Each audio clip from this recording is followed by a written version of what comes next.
Hey everybody, how's it going today? It's your boy Cyclical coming at you again with another Naruto discussion video.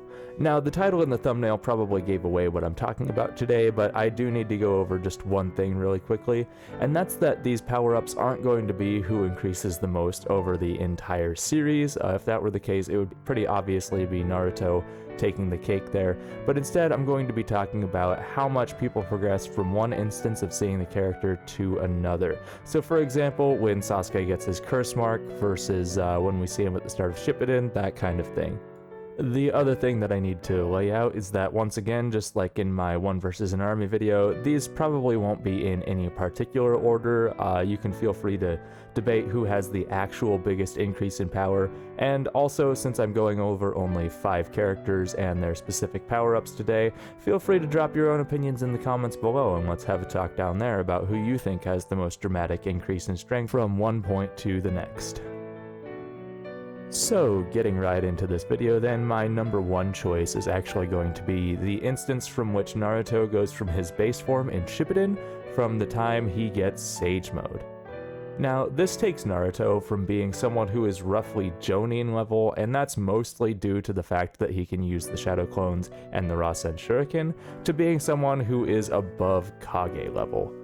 Now, I've heard it debated who's actually stronger between him and like Mangekyo Sharingan Sasuke, but I think it's pretty obvious that base Naruto would not even be a factor in a competition against an opponent like that, so him going from someone who is not as strong as Kakashi is, for example, to being able to contend with someone who is able to kill the Sannin, someone like Pain, someone like Itachi, it's pretty obvious that Naruto gets a pretty huge power up here, and also I think that Kishimoto makes that perfectly clear as we see various instances of Sage Naruto not only contesting with Pain, but also able to take on people like the Third Raikage, people like Mu and Gengetsu as well. Sage Naruto has a huge repertoire of being able to contend with high Kage level fighters and even beat them relatively easily, and so I think it's pretty clear that this version of Naruto has one of the most dramatic leaps in power in the entire series.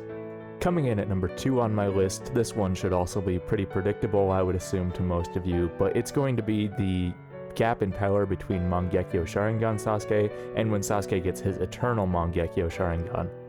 Now, Mangekyo Sharingan Sasuke goes from someone who, in my opinion, would not beat Sage Naruto, but once again, I've heard that contested, to being someone who is on par with, roughly, KCM to Sage Mode Naruto.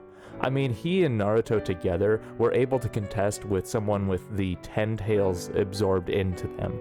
This is one of the craziest feats in the entire series. Even most Hokage wouldn't be able to touch Jubito, so the fact that Naruto and Sasuke together can do this at this point means that the two of them have to be individually incredibly powerful.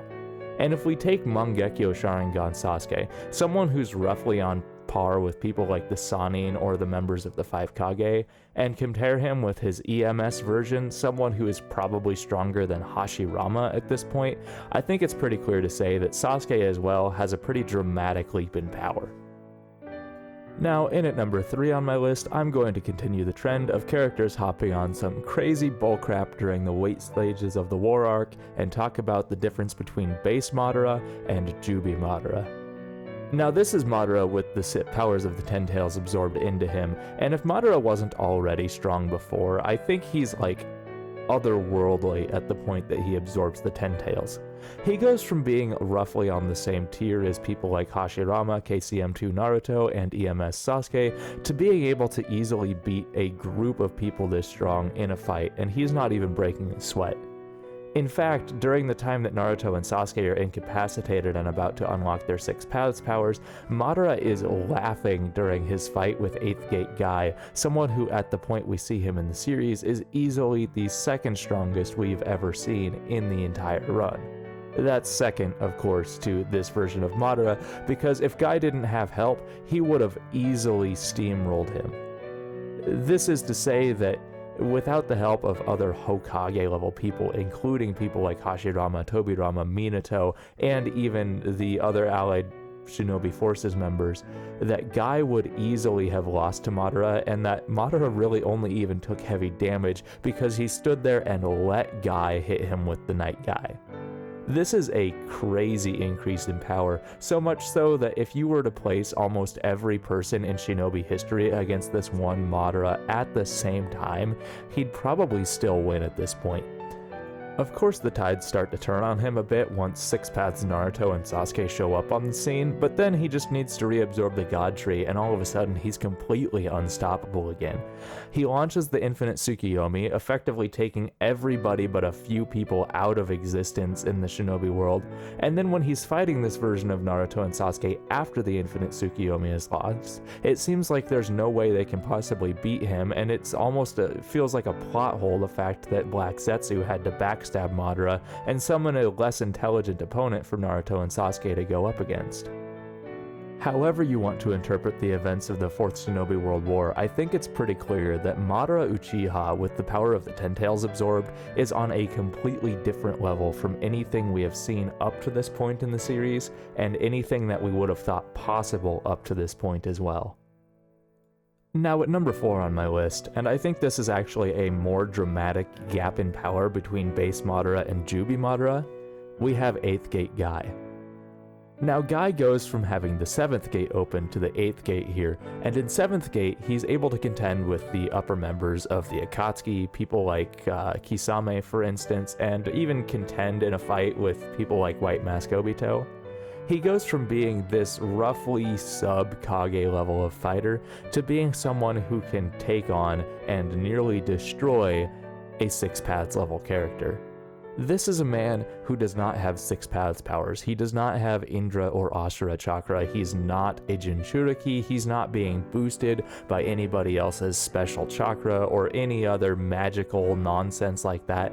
He simply stabs himself in the heart, gets so pumped up to fight someone that his own blood literally boils out of him, and he's able to destroy because of it. This man looks Madara in the face and kicks it right off.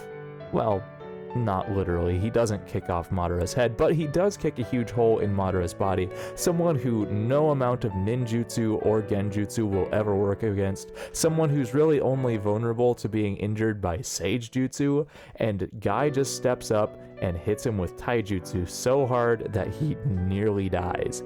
This is absurd. It's so incredible that Guy can take this leap from being high Jonin, maybe sub-Kage tier, to being well above the baseline Six Paths character.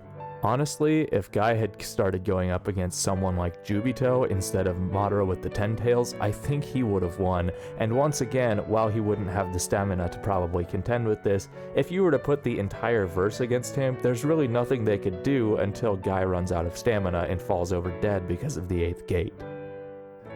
Now lastly on my list, I have a little bit of a wild card choice here, and this is someone who I think gets overlooked, not because he's weak or that anybody in the community thinks that he's weak, but just because simply I believe most other people don't like him as a character.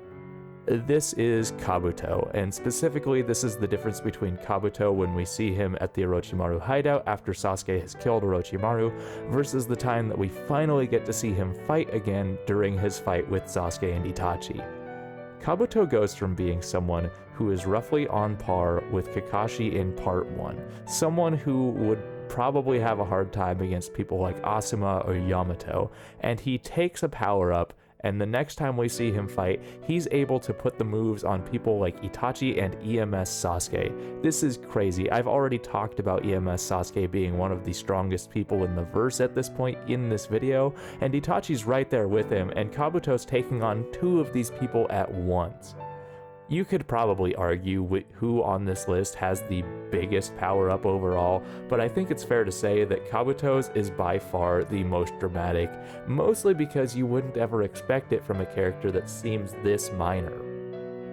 I mean seriously, Kabuto goes from being one of the least likable characters in the entire series, and as a result, one of the least important characters in the series, to being like the hinge point for the entire Fourth World War. If Kabuto wasn't stopped, it's incredibly likely he would have won the war instead of Obito and Madara. Well, I mean, obviously the protagonist would probably still have stopped him, but you get my point, he's pretty crazy. And with all of that said, that's actually all that I've got for today's video.